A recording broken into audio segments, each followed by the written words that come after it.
would like to call the Parks and Rec Commission meeting to order this evening. So first off, I just wanted to introduce myself. I'm Alex Hackman. Thank you so much to our guests who are with us this evening. I'm grateful that you're here and look forward to hearing from you a bit later. Second item of the agenda is approval of the September 14th, 2022 minutes. So moved. So do we have a second? I will second that. Okay. Okay, if I could interject and say that these are the hardest minutes done ever in the history of probably the city of Iowa City, and he did this. So. I was reading and going, oh, how did you must have rewatched the tape? Couple times. Okay. I just want to note for the record, this is only like age third or fourth month. Good job, James. Yeah, wow, impressive. That's very much appreciated. All right. With that, so item number 3, if there's any public discussion of any items not on the agenda that can come up.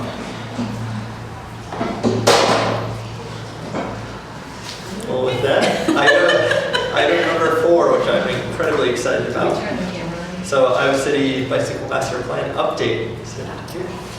Yeah, sure. Hi, I'm Sarah Walls with the City of Iowa City and Boston. Yep. And Julie said, maybe not a slideshow, but I thought we would, I'll have you pass these opposite. This page here is right out of the Bicycle Master Plan that was the proposed network. And this is kind of where we are at now. I'm actually grabbing these stickers.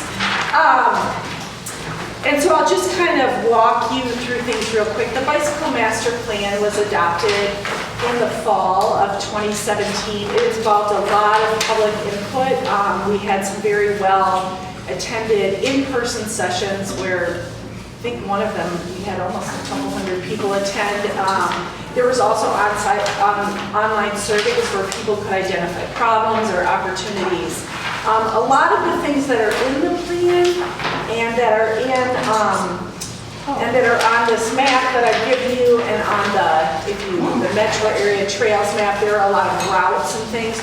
Those have existed for a long time, or have been identified for a long time. Also, the trail system was planned for a long time ago, and we're nearly completing that.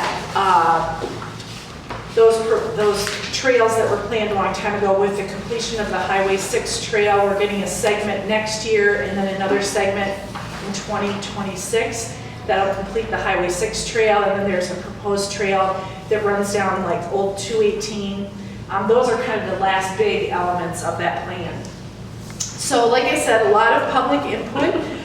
We had some help from some really good consultants who did a lot of focus on what are important destinations. Obviously, parks and recreation opportunities were big destinations, schools, employment centers, grocery shopping, things like that. We wanted to focus in and make sure that we had facilities or ways that people could get there on bike.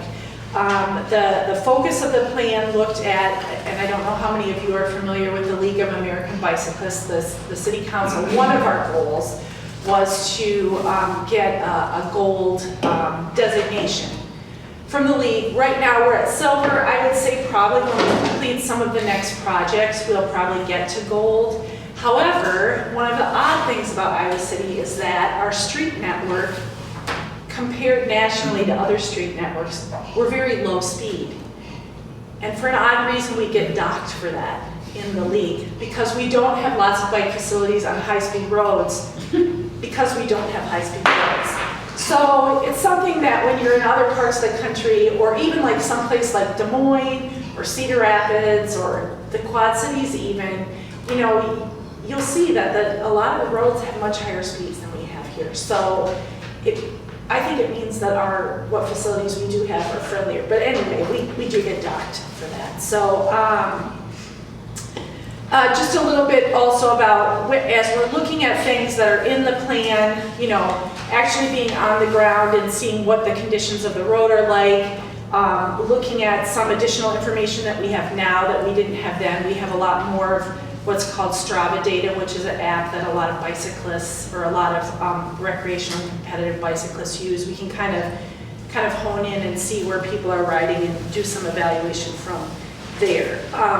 But the bike lanes, which on this map are shown in the dark blue, bike lanes we typically apply mostly along arterial streets. Those are streets that give people long distances cut across the whole community, but they tend to have higher volumes. Portions of them, though not much, may have higher speeds, and they're just less friendly to bicyclists. So a bike lane is helpful for people. Still, not everybody is comfortable riding on those kind of streets. So on our lower volume streets, sort of based on those routes that we've had for a long time, we are developing bikeways, and we sort of time those to go in around other facilities like completion of trails, completion of bike lanes.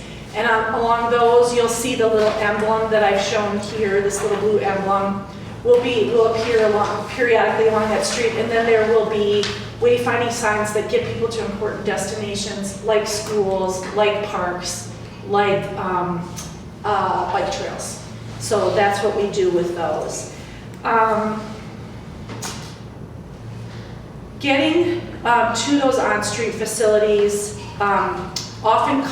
they are often timed with not always, but often timed with another project. So when we're doing a street overlay, like new pavement, when we're doing a street reconstruction, when we're a new construction of a street, or a 4 to 3 lane conversion, then we will get, so going from 4 lanes to 2 lanes in the center turn lane, that additional space we will allocate. You can either allocate it to parking or to bike lanes. Our preference is to allocate it to bike lanes. So when we think about new street construction, McAllister Boulevard is an example. We have the bike lanes and what we call a side path, that wide sidewalk. So for people who are comfortable in the lanes, they have the lane. People less comfortable riding on a street like that, they have the side path. Other examples are Foster Road. Right now we're building American Legion Road out to Taft Avenue to serve the new Hoover Elementary. That has bike lanes on either side, buffered bike lanes, which is a 6-foot bike lane with an additional 24-inch buffer outside that. And then we have the side path on the side. Now, is that because it's an elementary school zone that you did that? We're doing that with all arterial streets. Unless there's some constraint that we can't do it, it's just the way that we're doing it. Is a buffer just space, or do you have like? It'll be an additional line. So you'll have the bike lane, and then you'll have additional space, and then another line. Is it kind of like a shoulder? So if this is the curb, we'll have a 6-foot bike lane, and you'll have a lane line there, and then there's an additional line. The closest example that we have close to here is if you're on Governor or Dodge, north of here, you'll see the buffered bike lane on those streets. And then American Legion also includes a pedestrian tunnel. Yeah. Under American Legion Road. Yeah. And that connects from the wide sidewalk and also to the trails in Windsor Ridge. So, yeah. Thank you. Wait, is that going, That's already like by the dog park? No, that will link to the school. Oh. It's to get kids to school. It's about where the bridge was on the Windsor Ridge Pond, am I right? Is that Yeah, close? down Probably there, the yeah. best way to describe where it's at. For 4 to 3 lane conversions, I think the one that most people are aware of is Mormon Track Boulevard. But we also have that portion of First Avenue that runs from Highway 6 to the junior high. That's how we got those bike lanes. Actually, Sycamore Street went from 4 to 3 and we got the bike lane. So those are examples of places. And we're doing that 4 to 3. It's usually for safety purposes where we're getting, people are always jockeying for position when there's a 4-lane road. So that turn lane, if you need to turn, you get in the turn lane. Otherwise, you're in the other lane. And then that additional space goes to the bikes. And it also can have some traffic calming where it inhibits some of the higher speeds. So that's kind of how we're going. Like I said, the plan was adopted in late 2017, really didn't get rolling till late 2018. And then COVID came along. So we have a lot of projects that have been delayed. But next year, cross your fingers, we're going to get a lot more done. Some of the things that have come online recently are Madison Street, the 4 to 3 lane conversion down there at Madison Street.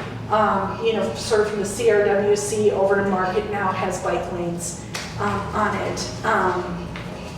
Other streets that are coming, American Legion is being built right now, a portion of Rochester Boulevard, so from First Avenue down to Montrose, we'll have bike lanes, and then from there, there will be sharrows guiding people down to where you merge onto the Market Street bike lanes. Next year, right, Market and Jefferson will be going from old-fashioned, I think 5-foot bike lanes, we'll be getting 6-foot bike lanes with the buffer. So those bike lanes will be improved, and I think the Market Street bike lanes are really needed. Those bike lanes, to me, always can be an issue of like people putting their trash cans in it. So even if you're back in the bike lane, people are dodging stuff in it. Yeah. Or cars that are parked, Yeah. like especially downtown. Yeah, because Clinton Street has been a real challenge, and those bike lanes came on kind of right as the pandemic, as we ran, and then Yeah. the way that we all get stuff suddenly changed, where everything is Lyft and Uber and Chomp and Yeah. Grubhub, and Delivery. so that has been a challenge, and we're trying to meet a lot of, it's a difficult situation because we want to keep the bricks and mortar businesses in business. And, Yeah. But we're working on it. Other ones that are coming online, Keokuk Street, south of the highway, will be a 4 to 3 lane conversion. So you'll have bike lanes from the highway down to Sandusky. And then we will have bike lanes on Southgate Avenue. And then eventually at the end of Southgate, there is in the plan to eventually get over, have an access then over to the Iowa River Trail. Next year, there's also reconstruction of Benton Street. So from Greenwood out to Mormon Track, we will have bike lanes on Benton Street. So This is coming in 23, Rochester. I thought that's under construction now. it's under construction now, but it won't be completed till next year. Right now, Rochester. Oh, no, that's terrible. I was like, November. Yeah, no, it's not November. I wish it was. I live Okay. right off of Rochester, but no. Ooh, bad news. So that's kind of what is coming. We had a question, I think, about bike boxes. So bike boxes are a way of helping bicyclists connect from bike facility to bike facility. So at signalized intersections where both intersecting streets have facilities, we have bike boxes. So down at Madison and Burlington, we have a 2-stage box. So there's a spot for you to ride across Madison and wait in a box ahead of traffic so that when the light turns green on Madison, you can continue on to Madison. It just gets the bicyclists out of, kind of out of the way of cars and cars behind bicyclists so they can make that movement and get through the intersection before the cars really get into the intersection. We also have bike boxes at Jefferson and Dodge and at Market and Dodge. Do you those make green things? Yeah, and so what it does in those situations, as you have probably noticed on Market and Jefferson, people are on the left. The bike lanes are on the left-hand side, so it helps bicyclists move across, again, on the red light. They can position themselves out in front of traffic, so when the light turns green, they can make the turn and get into the next bike lane right Do you away. think bicyclists know that? Just like I had no idea what that was. This is totally news to me. We've done some education, and we're trying to educate more people. Some bicyclists do, others don't. For the 2-stage bike box down on Madison, if you're down there, there's actually a sign that explains to you what to do. I'm not. But we have put out stuff on social media, but I think it's a matter of time of bicyclists using the bike boxes and then other people seeing how to Understand use how it them. works. So we consider bike boxes anywhere, again, where we have a signalized intersection and there's bike lanes on both. But if it's gonna mess up traffic too much, there are situations where we won't do it, but right now, we're getting them pretty much everywhere where we have that situation. There is in the bike plan, aside from the facilities, there are other components, education, encouragement, evaluation. We're just focusing on the engineering right now, but we do bicycle counts, and we're looking for more ways to do that to see how bicycling is increasing. I think in terms of encouragement, Parks and Rec plays a role in that, the education that you all do. I know you have bike events down, say at Terry Trueblood, and offer opportunities for that. But the bike community also does a lot of that work. And so, for example, the bike library is a big part of that effort. And if you don't know about what Bike Iowa City is already, you should check it out, because that is where you can go to find a comprehensive list. They do a calendar, and their address is on the back of the bike map of any kind of bike event that's taking place. So at all levels, racing, slow roll, no drop rides, even like clinics that teach you how to change a tire, that stuff. All of the bike shops, all the bike groups all put their stuff there, so it's one-stop shopping. And they're really, their goal is to promote Johnson County as kind of a mecca for bicycling in this part of the Midwest, and I think they're doing a really awesome job of doing that. So Yeah, and the bike library is amazing. Yeah. We've gotten several bikes there traded, and it's a great Yeah. resource. yeah. How closely do you work with the streets division on that master plan? Because I guess part of the reason I asked, like you're talking about like, different places for bike lanes. So I do bike quite a bit as a means of transportation and also for fun. And so I kind of look at some of the areas you've identified, and bike lanes are great.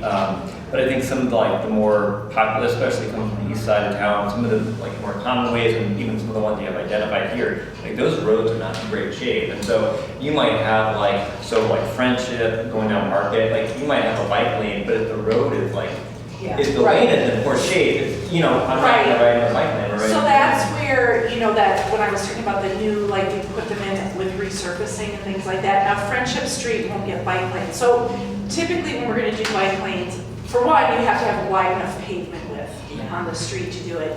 Along something like a place like Friendship, you have parked cars, and I don't know that we don't want to disrupt the parked cars, but also the traffic volumes are low enough that you don't really need a bike lane. But then you have other streets like, say, Court Street, where you don't have the on-street parking. I think it's barely wide enough that you could have bike lanes, but I don't think you'd have comfortable bike lanes. So we look for, that's where the bikeways come in, is providing people other routes to get around those. So, when we were doing the planning, we had a technical advisory committee that involved the city engineers, city street departments. I think you were on that committee, police were on that committee. So we were both taking input from the consultants, input from the public, and then looking at the situation on the ground. I have to say that there are streets identified in the bicycle master plan. For example, a portion of Muscatine was identified for bike lanes, and it's simply not, the street met the bare minimum width, but considering storm drains and a number of other things, and the fact that it's a transit route, our bicycle advisory committee advised not to put the bike lanes on all of Muscatine, but use sharrows on a portion of it, bike lanes on a short portion of it, and then to focus on the bikeways, the side routes. But I guess is the streets division sort of cognizant? Are they keeping the bike master plan sort of in the front view, as they're planning things out? Yes. So every year at budget time, which we've just gone through, we sit down with engineers and the streets division, and we look through what's coming up, what we can get done, and so they're in all of their projects. So for example, with the construction of new arterial streets, right off the bat, the engineering division is planning those with bike lanes and with the side path. On First Avenue in, say, Iowa City versus Coralville, obviously we're going to be talking about Coralville. The road is very narrow. It's in not great shape.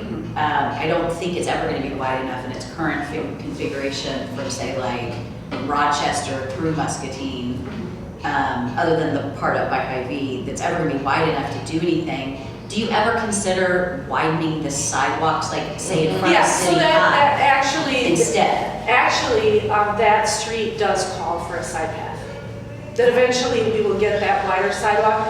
The complication in an area like that is, I think, if you think of the side paths that are along, say, Sycamore Street, Scott Boulevard out there, as we're building new arterial streets, we really limit the number of driveways and intersections along those. And so when you get into these older parts of town, so that would be a good example, like along City High, depending on which, really either side, there won't be a lot of driveways to go across. But as you get south of Court Street, Yeah, there's a lot of roads. so it makes it, I think it's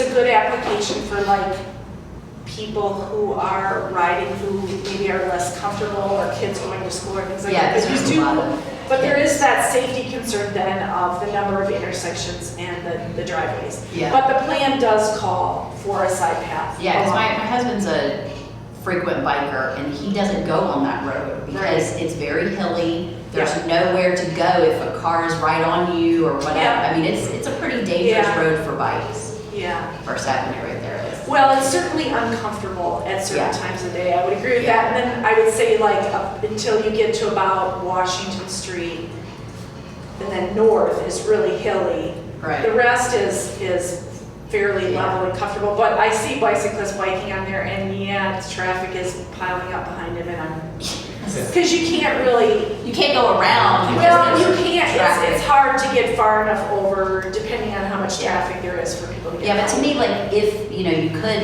widen the sidewalk, from, Yeah, let's say, Rochester up to the Court Hill Trail, that's the Right, plan. then you could take those bikes Yeah. off the road. Yeah. And then, And then we also have a bikeway planned, I believe, on Westminster, is that right? I think Correct. Westminster calls for a bikeway, so right now there's some construction going on in that area, but that's another way for people to get through. Yeah.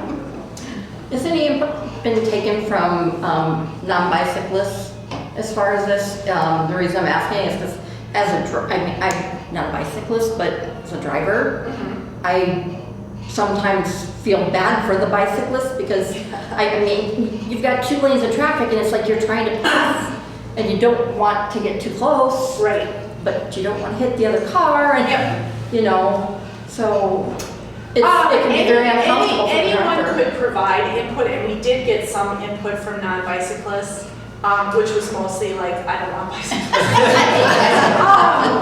I think what we're trying to do with education is educate people how to pass, and sometimes that means you do have to wait. And also trying to teach the bicyclists how to position themselves on the road, because there are times when bicyclists want to be further into that lane for the specific purpose of holding you back until they're in a place where they can get over to the side. Yeah. But there are streets like that. I think you'll tend to find fewer bicyclists on those streets. More, at least not as many slower bicyclists. You might find like the Lycra, Yeah, like your Lycra, husband those might be Lycra. Ryan might be on those streets, but I don't think you'll find as many beginning bicyclists, at least not when those streets are sort of at their peak level of use. And then when are I'm sorry. Oh, sorry, I'm kind of lost on the transportation plan. I was just going to add to your question that I think I'm an avid bicyclist, but bicyclists know when someone's trying to avoid them, carefully versus someone that's not trying to avoid them. So like we're aware enough on the road that when you're trying to be careful, we know there's another car coming, and you can kind of get that feel. It's when folks clearly are not trying is when bicyclists also notice. I mean, it's Yeah. easy to pick out. And so what we typically recommend is like you give the bicyclist at least 5 feet. If you can get into the next lane, Yeah. that's preferable. But like on a 25-mile-an-hour street, usually 5 feet will Right. suffice. Faster than that, you really want to get in the other lane, because then you're bringing a lot of wind and everything behind you as well, so. And then when are people being taught, or children being taught rules for bicycling? Because I find a lot of bicyclists also stop signs, they just go right through. Yeah. And, as a previous motorcyclist, I know, you can stop and go, but you still have to stop. Yeah. So bike education, there is some bike education taught in the schools. You guys teach some bike education. I think, we do provide information, but we're not educators in the sense that we don't teach classes. I think most bicyclists will roll up to a stop sign, and if they don't, once they've checked it out, they'll roll through, which incidentally is what most motorists do as well. Not, Right, yeah. right. So, Not you, April. yeah. You come to a full 360. And I should say I brought with me, just for information, I only brought one of these, but we were looking recently at bicycle and pedestrian collisions. The pedestrians are blue, the bikes are yellow. We have been trending down despite the fact that more people are riding. Iowa City is growing population-wise. Our bicycle collisions are trending downward so far, so that's a good thing. I think Why are we in suddenly hitting more people at the end? What's that? Why are we suddenly hitting more people at the end? Is that the end of the pandemic, that little spike at the end? That is the pedestrians. It probably is likely that it is because, Okay. as you People- recall, well, the students weren't here. Okay. So, Yeah. and the downtown area is the area where we have the most Yeah, yeah, that pedestrians, makes so. sense. The other thing is that these are pretty low numbers, so whenever, Yeah. you know, when we're only talking in It's the two. 10s or 20s, you get 1 or 2 and it It's really okay. spikes. Yeah, and I should say that with both bicycle, within the city of Iowa City, you will hear of fatalities out on country roads. Yeah. Which is a whole separate situation. But within the city of Iowa City, we have not had fatalities during this time period. I would say we average 1 to 2 serious injuries a year.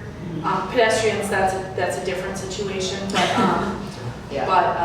but still, even with pedestrians, we've had 3 in that period. We've had 3 fatalities. 1 was a complete freak accident, and 2 of them were people trying to cross the Highway 106 corridor at night. And and that is an area where we're giving extra attention for pedestrian facilities. So, but it's a good sign that we're trending down. I know that people sometimes get frustrated with bikes get frustrated with cars, but it seems like most people are, Following. Yeah. All in hopefully place. doing the right thing, and that's what's making the numbers go down. So. And I don't know how much time you guys have, but I would argue too, when you look at this intersection, everything that's going on, you've got bikes and pedestrians and trucks and all these things, we're just not seeing accidents. So, and this is not the world's best intersection either, so it's just a matter of, when you go out and around town and see what's really happening, and then you look at how few accidents we're actually having, it's actually pretty impressive. With the university and all the Yeah, with the students fact that we there. have so many new people in town every year who are not familiar with the street network or the bike network. And new motorists, because of the hospitals and things, we get a lot of rural drivers, folks that are used to driving in towns anyway, elderly population, so it's, for all those reasons, our numbers are shockingly low. You always know schools just started when people start going the wrong way on the one way. Right. You're like, no, turn around.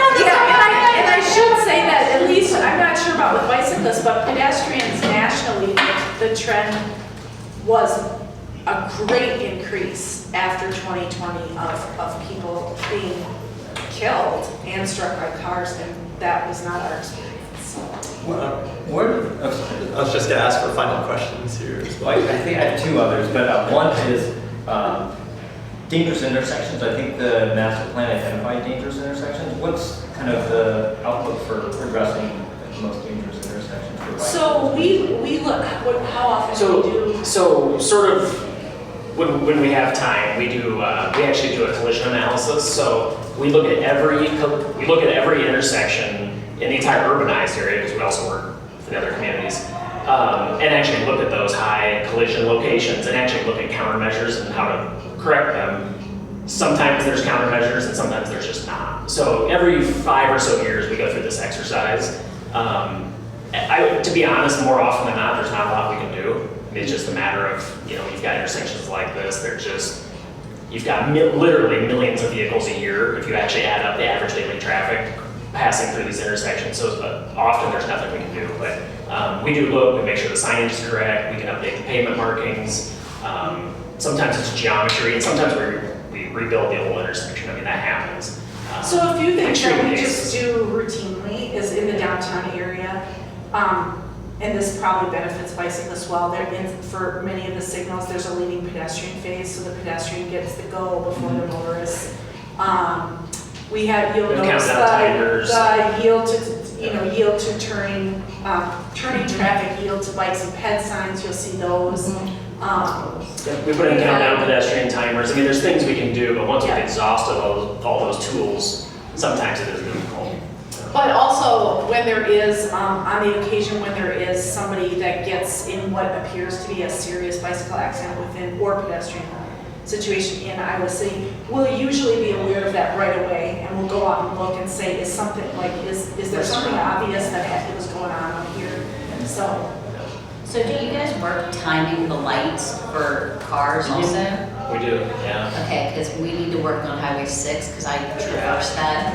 Yep, almost so, daily, and it's so, very- yeah, so we do, we have what we call our 20% signal timing plan. So every year, we roughly retime 20% of the signals in Iowa City, with the idea that every 5 years, they all get kind of refreshed.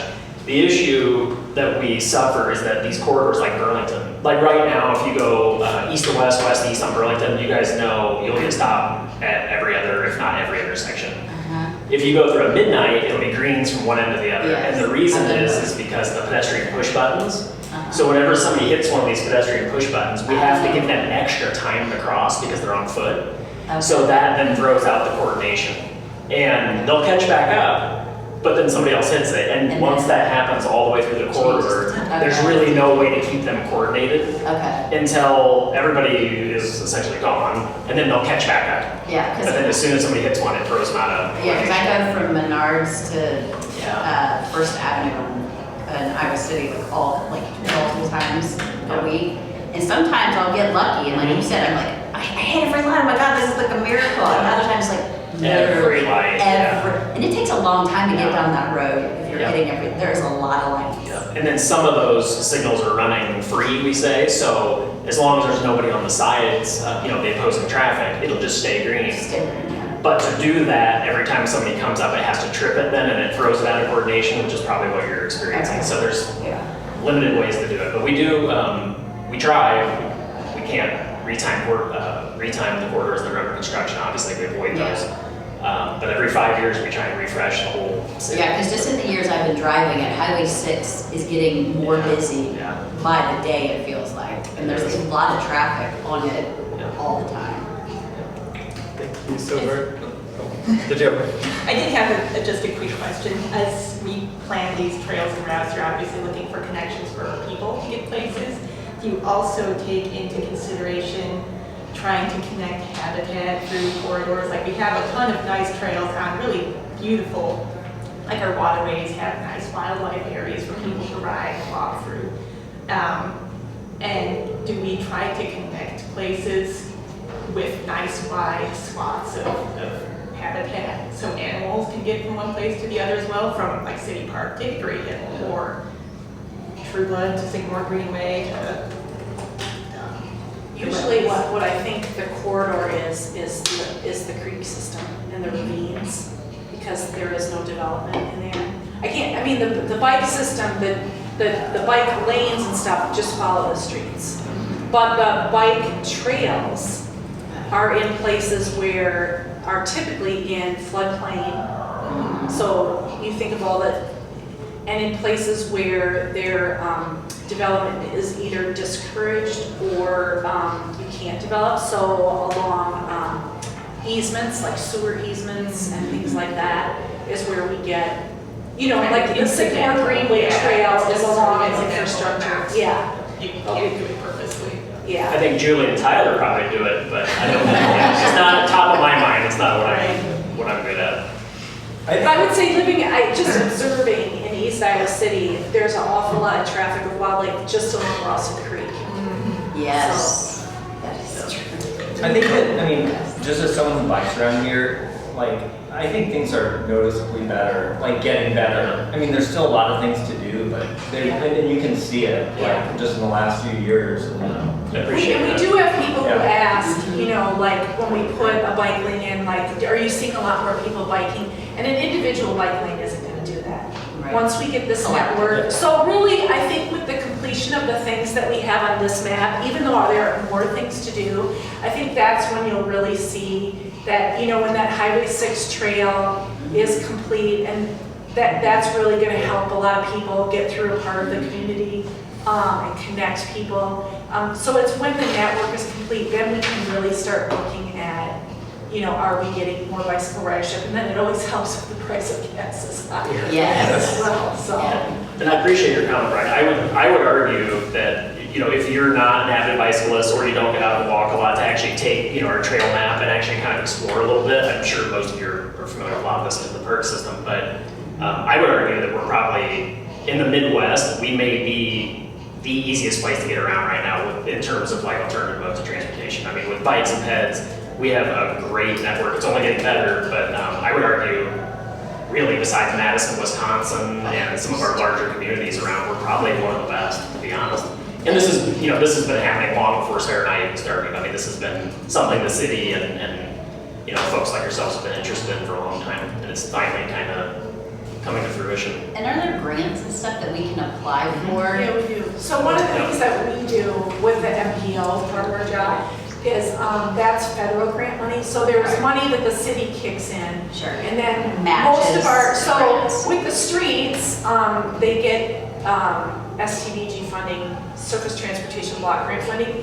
We have our amount that we pay, and then the STBG is the other. For the trails, for the purely bike and pedestrian, there's matching funds through the Transportation Alternatives Program. And now with the infrastructure bill that went through, there will be more money for things. It's really, in that case, it's really a matter of, do we have enough hands? Staff to make the grants. To I'm make a that grant happen. writer, so I know. Yeah. And then there are state trail rec grants, there are other grants like that, and I would imagine that you apply for grants for portions of bridges and things like that as well. And is there some kind of certifications that the city can get, and maybe we already have this, that makes us like bike-friendly USA, or Well, that's we're like the- Tree that's the USA, and That's the league, the League of American Bicyclists. We last applied, I think, a year ago, and were given silver. They have different levels. okay. I would one of the things, and I didn't bring it with me, we were kind of disappointed to get silver. And so I went through and What the this is how we points found were. out about the speed, that in comparison to some of our cities that we would obviously compare ourselves to, Madison, Wisconsin, Bloomington, Indiana, Urbana, Illinois, Like Lincoln. we actually did, technically we did better, but we scored lower because we don't have high speed. And so I tried to point that out to them. They're changing how they score, but so I would say, and I think some of the people on our bicycle advisory committee feel this way, it's nice to have the league to kind of go through and check ourselves and see how we're doing and evaluate. Yeah. But like anything, if you put too much stock in it, the league is Yeah. comparing cities like New York City and Los Angeles Right. with cities like West Liberty, Iowa. Right. That Is not. that's a hard. I'm just asking more almost Yeah. from like a marketing purpose, because No. we're always looking for things to make Iowa City or this region a great place to live. Yeah. Or, I'm So always we do it. thinking So we about do. that. So I think silver status is a good thing. Yeah, And So one of that's the things. bicycle friendly status. okay. And one of the things we'll be working with Julie on at some point in the near future too is through our NPO, the funds we get, we'd like to do a wayfinding system. Yeah. But not, Sarah works on our street wayfinding system, which is part of the bike master plan, but an actual trail, Like a legitimate, brand. like a Like- one where we need to hire a consultant and put in some Okay. expensive monuments and things like that. So So it's I think not. that's the branding part that we. Yeah, If you look at the trail map later, especially the county side, we coordinate with Iowa City, works together with Coralville and North Liberty and Tiffin and the county. Yeah. We now, we are very close to a point where you can hop on the bike trail at Terry Trueblood, but for riding on Normandy around City Park, on Normandy where no one lives on street, you will be able to ride all the way out to Kent Park with maybe 3 street crossings. Mhm. Yeah. It's going to be really incredible. So that will all be connected then, and we are now connected so you can ride from Iowa City and you can ride, but for a short on-street connection between like Solon and Yeah, I mean, essentially. Mahaffey, there's a little on-street section there, you can ride Yeah. all the way to Waterloo, Iowa. So that's a big deal, and that's why we're sort of encouraging like this branding, because Yeah. we will be a and then with all of the single track trails that we're getting and the cyclocross trails. We can be a bike destination. Yep, exactly. Bicycle, yeah, that's Yeah. huge. I mean, that's a huge Yeah. branding. So I would say if you haven't checked out, and again, it's on the back of the map, the Bike Iowa City, really go to their site and take a look, because they've got a ton of information there. Thank you so very much. Thank you. Appreciate Yes. all that you're doing. Thank you. Thank you. And there's also directions about the turn box on the back of that. Yeah. Julie knows where to find us. If you guys have follow-up questions, you want to sit down with us, individually, phone calls, all that kind of thing, we're more than happy to help you. That's Yeah, great. Thank you. Very much. Thanks so much. Thank you. Yeah. All right, with that, we'll move on to item 5 and start with the director's report. All right, I'm gonna first of all update you on what's happening next week with City Council in terms of Park Master Plan. It's not an agenda item, so we can't have a discussion on it, but I would like to just give you an update of what they're going to see next Tuesday. On the 18th, so I will be doing a presentation during the 4 o'clock work session, and that will be similar to the presentation you saw back on May 23rd, but with several additional slides.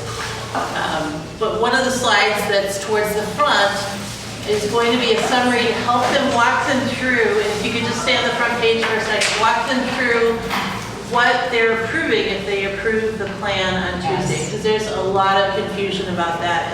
And so I just want to walk through this. The future steps are what's being approved with the master plan, if approved, is first of all the Mercer Park ball fields and pickleball tennis court renovations. That's already designed, already initiated, that's already starting. The recreation program adjustments, and there would be a larger, slides about that. Those are things happening with our program mix that we've been talking about for several months, things that are already happening with that. The idea of eventually decentralizing recreation program spaces by investigating opportunities, including partnerships. So this is where we talked about a satellite facility possibly in Weatherby Park with the neighborhood centers, or having another indoor recreation space at City Park, or other areas as opportunities arise. City Park Pool, and there's a separate press release at the end of your packet that went out 2 days ago about that. What they would be approving is replacing the pool within its current site in 2025, but also with initiating a pool design process, including extensive public input in 2024.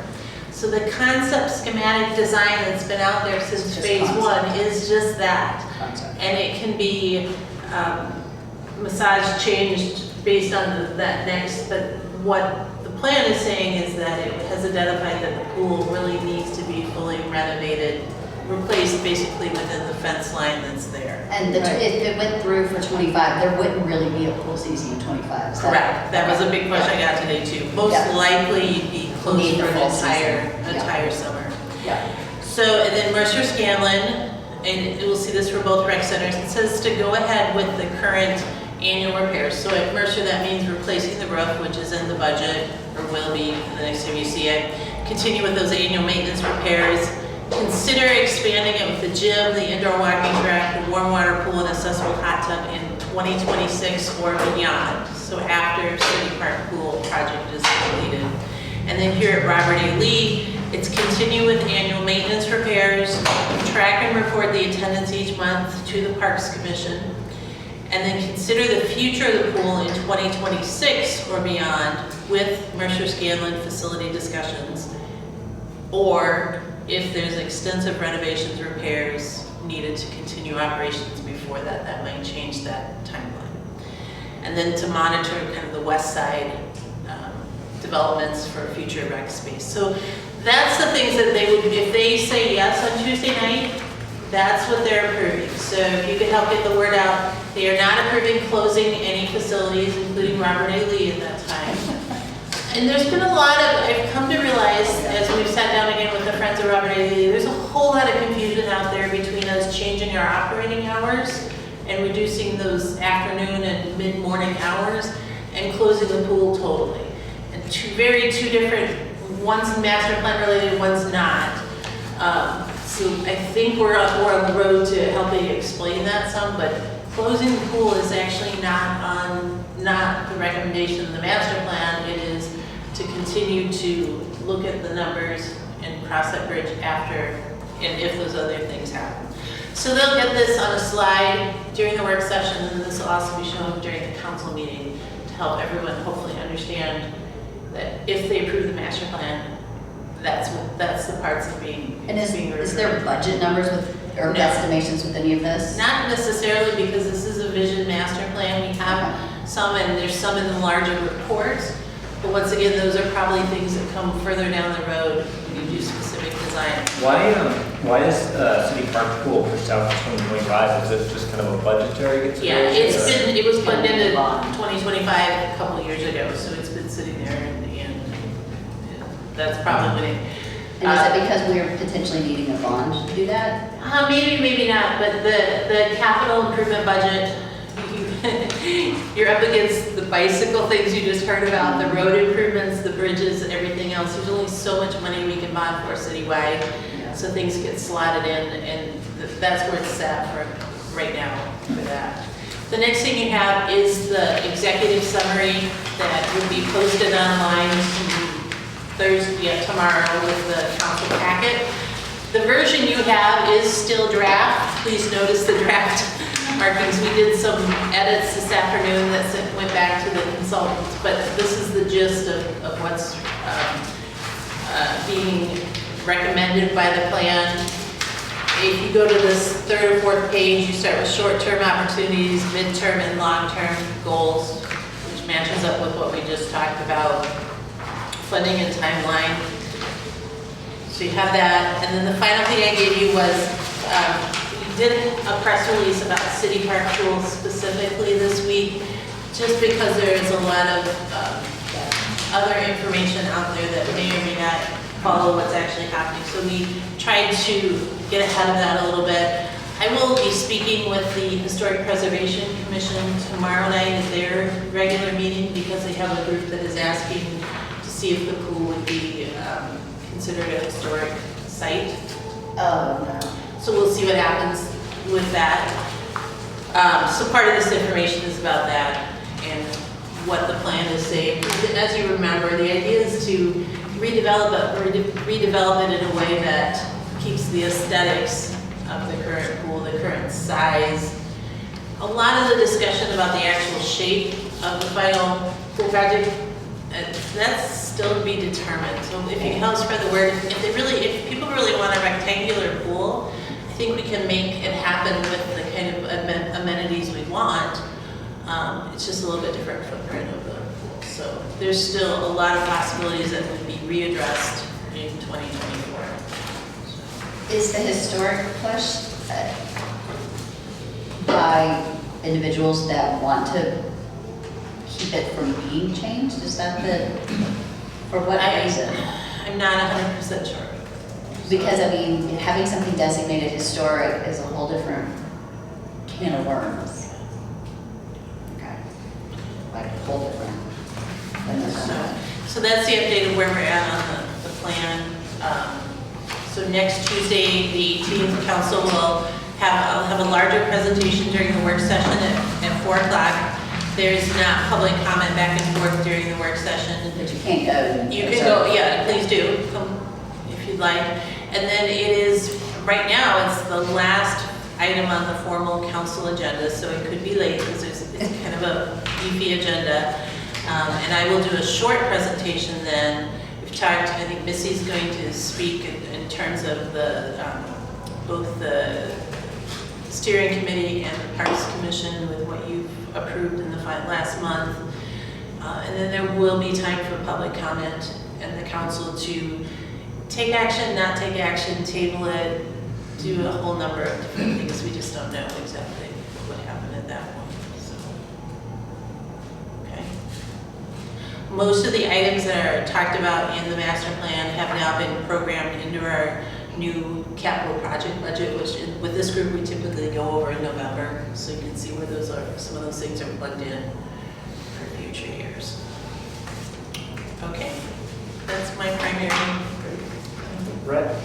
Yeah, just a couple of programming updates. Right now, our recreation division staff is in the throes of fall programming. Over the next 17 days or so, we have 10 different Halloween-themed events and programs going on. So we are stacked to the rafters with Halloween goodness. That's awesome. And then we have 3 weeks left of the regular farmers market. So get out there to get all your goods. It's going to be closing down at the end of October, and then we move into our holiday markets. So we have one in November and then one in December, and then kind of regrouping for the next year there. So kind of getting through that. Staff is working on fall programming right now. Their first drafts are due on Monday of next week, so we already kind of turned that over for the spring and winter programs. And then really as we hit November and December, we slow down a little bit. If there's ever a slow time for Parks and Recreation, it's not really, but that's probably like our slower time is during the holidays. And so we regroup some and we work on a lot more like internal policies and procedures and the documents that we use and kind of having discussions around those different things and tightening those up. So that's kind of where we're at with recreation. Since we talked about trails and bike stuff, I just walked the trail with the consultants on Monday over at Willow. So from the end of Willow Creek Drive, I think it's the street that's got the dates area on it in the cul-de-sac there, all the way to Ben 10. So that will be getting resurfaced. The idea is to make it concrete this time instead of asphalt. We've had a lot better success with our concrete trails recently and holding up. So that trail's in pretty rough shape now. So we moved that up actually in the CIP a couple of years ago, noting how bad that was getting. So that'll be a next year project. This winter you might see some removal of honeysuckle and things like that along there. They're going to need a little bit more space beside the trail to do that work as well. And most of that's a wall of invasive shrubs there. We've been working as well with bike items on the work for our single track trail we're doing at Terrell Mill Park. You won't see much of that until it's closer to done sometime next year.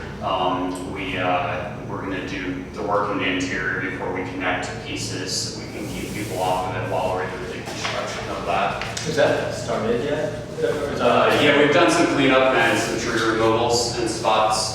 There was a whole lot of cleanup in one area from some, just a lot of debris and trash, that tons of it, literally tons of it. Let's see, tree planting. We have a volunteer project this weekend, 9 o'clock on Saturday. We had a $10,000 grant from the DNR. 2 different grants combined this time, so it didn't actually require a match, which is great. So the $10,000 worth we'll be planting, I believe it's 67 trees at riverfront crossings. So it's a good spot to get some more young trees started to really get some shape there into the future. The other CIP projects with tree plantings in the South District, right now the neighborhood, kind of Langenberg and parts off of that are getting planted right now. Whispering Meadows Playground, that is mostly constructed. We were missing a couple pieces from the manufacturer that we're waiting on, but we've gotten a majority of that put together in the last 2 weeks. So that's coming along, as well as the other projects, Court Hill and City, or the Ped Mall and Chaddock Green. So those are all progressing. Chaddock Green, there will be a delay on that. The playground's not going to come until at least into January now. We got word, so but hopefully the rest of that is done this year still.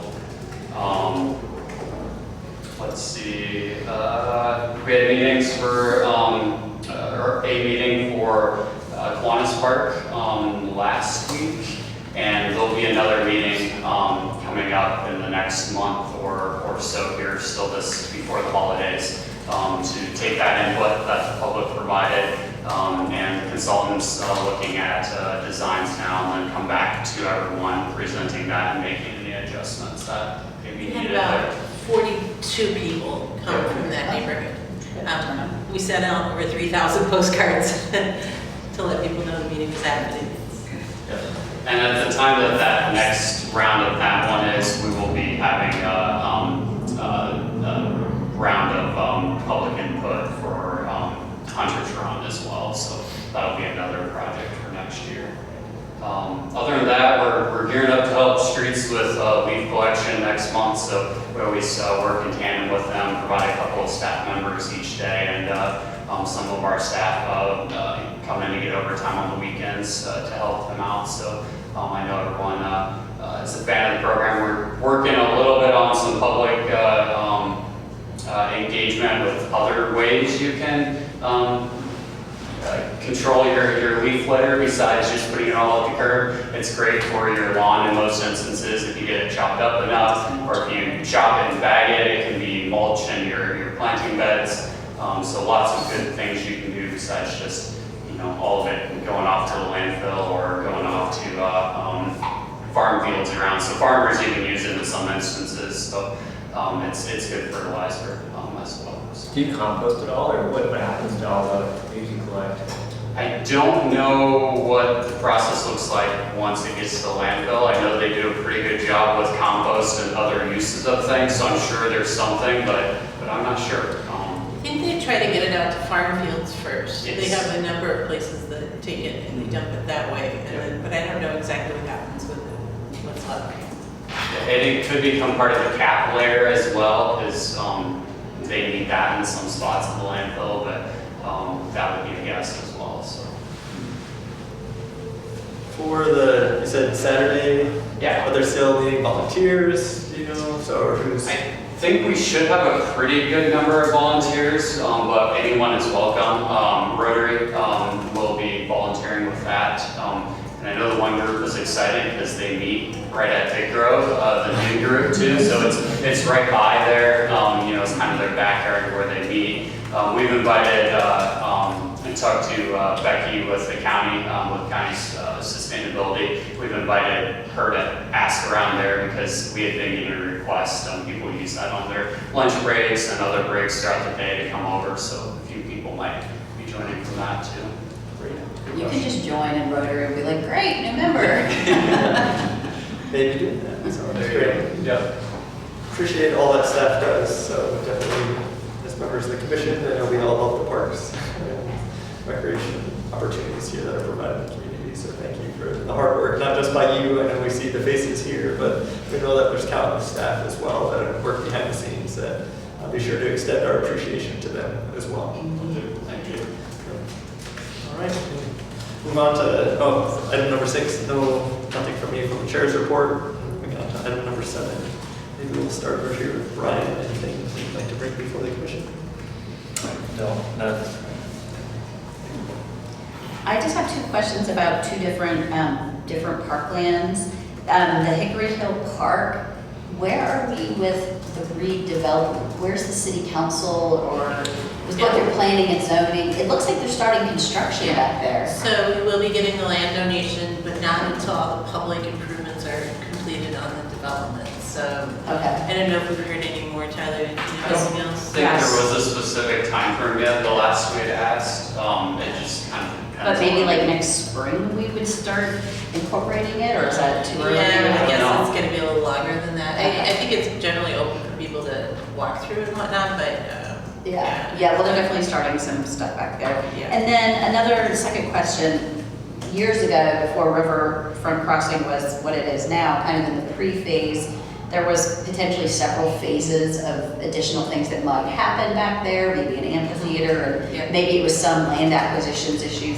Is that still on the table? Is there still a future plan for that, and where is that? Sure. So those items are right now sitting in our unfunded list of the capital improvement plan, so they aren't assigned a date. We do have plans, like kind of shovel-ready plans for both an amphitheater, kayak launch down on the river, actually a second restroom and a second bridge. A lot of it depends on the future of where the air rental site is on the east side, and then most of the land on the west and to the north along the river over there. And Capitol Street, do I have the right street name?